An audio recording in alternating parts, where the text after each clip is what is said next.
All praise is due to Allah, who has united the hearts of the believers in Islam and has made it an obligation to remain united and has made it forbidden to become separated in his clear book. I bear witness that there is nothing worthy of worship except Allah, who guides to the straight path whom he wills, and I bear witness that our leader Muhammad is his messenger and the best caller to the way that is straight. O Allah, send your prayers and your peace upon our leader Muhammad and upon his family and upon his companions, whose hearts were united and whose souls were educated, so that they became victorious leaders. And what follows thereafter, O believers of Allah, I advise you as well as I advise myself, to first have the proper regard for Allah and thereafter be obedient to him. Dear believers, I greet you with the universal greetings of peace. Assalamu alaikum, which means peace be with you.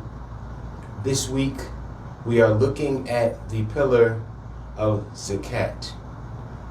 And for some it is equated to charity, but the actual meaning of it is purification. When the Arabic is translated to English, it means purification, and this is the purification in this sense of your money, of the things that you acquire.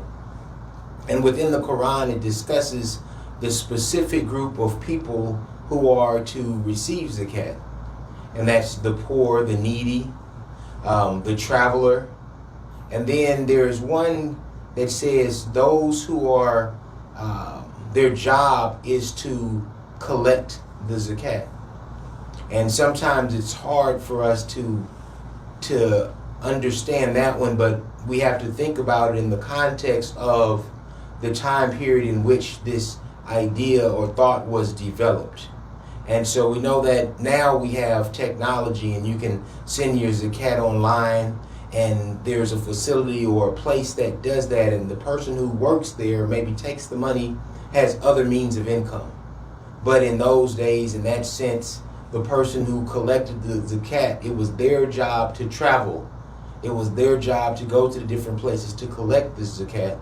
And so this is why it says that they are also of those who can receive zakat, meaning utilize it for their needs, because they don't have another occupation and they would be putting themselves out by going out to collect zakat and bringing it back to that location.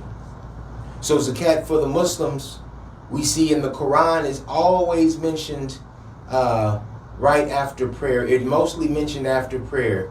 You'll see it says, make your prayers and give in charity.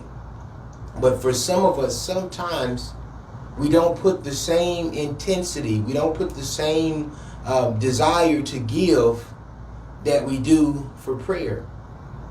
We know that, especially in the military context, that we have struggles sometimes on finding a location to pray, finding time to pray.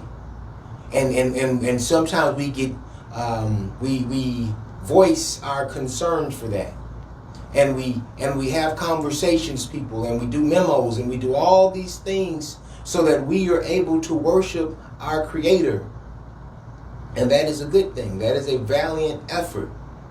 But the Quran also places zakat at that same level, because it is always mentioned together. So now we have to question. Now we have to think. Why do I not put such a burden or a concern on myself for zakat? What efforts have I made in order to make or to give in zakat? Do I have a plan? Do I have a place? Do I have someone that I can provide this to with the same intensity that I want to make my prayers? So this is a check for us, dear believers.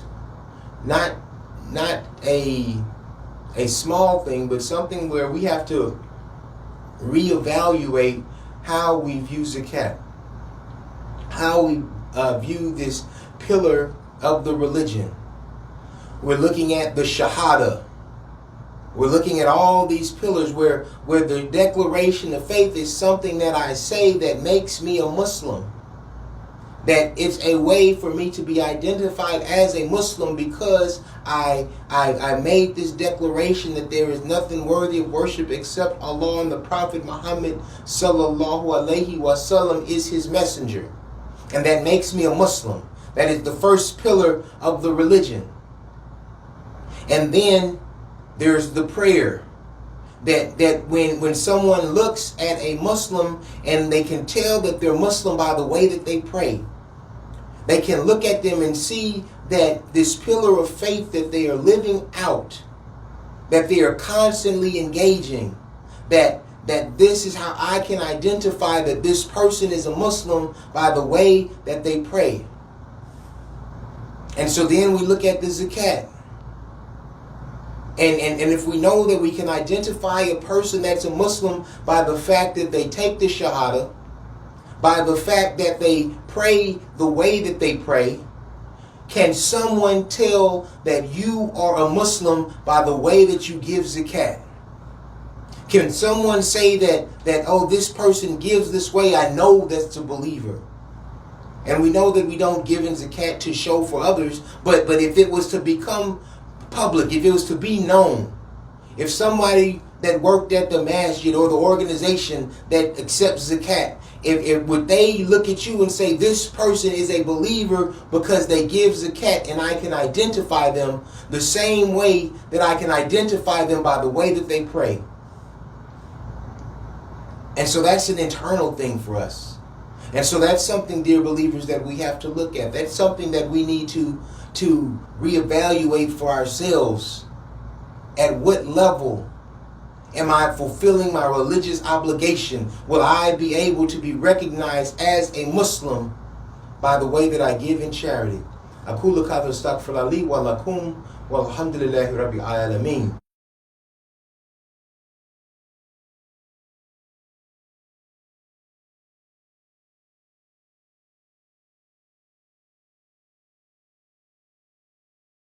اللهم صل على محمد وعلى آل محمد كما صليت على إبراهيم وعلى آل إبراهيم إنك حميد مجيد.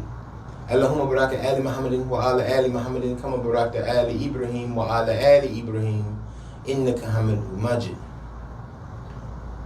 So zakat means purification, means to purify, and we see it in Surah Ash-Shams, where it talks about the person who purifies their soul, and they use the word zakat, and so it's this idea of purification.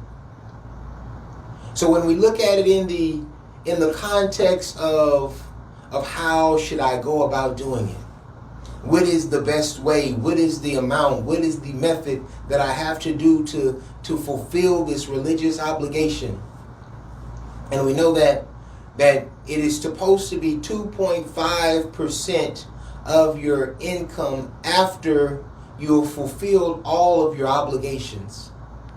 So there is one instance here that says that I must fulfill my obligations. So I have to be mindful of the things that I say that I'm going to do, because I cannot give in zakat until my obligations are complete. All my obligations are taken care of or accounted for. So that means that I don't want to just live in this space. The Muslim should not want to just live in this space that all I can do is get by. Sometimes it happens, and may Allah make it easy for you. But we want to always push ourselves to be able to do more, to be able to support people more, to do more things and be of more benefit to society. So we seek to elevate ourselves. We seek to get out and become more than what maybe we thought we knew possible. We utilize faith. We utilize perseverance.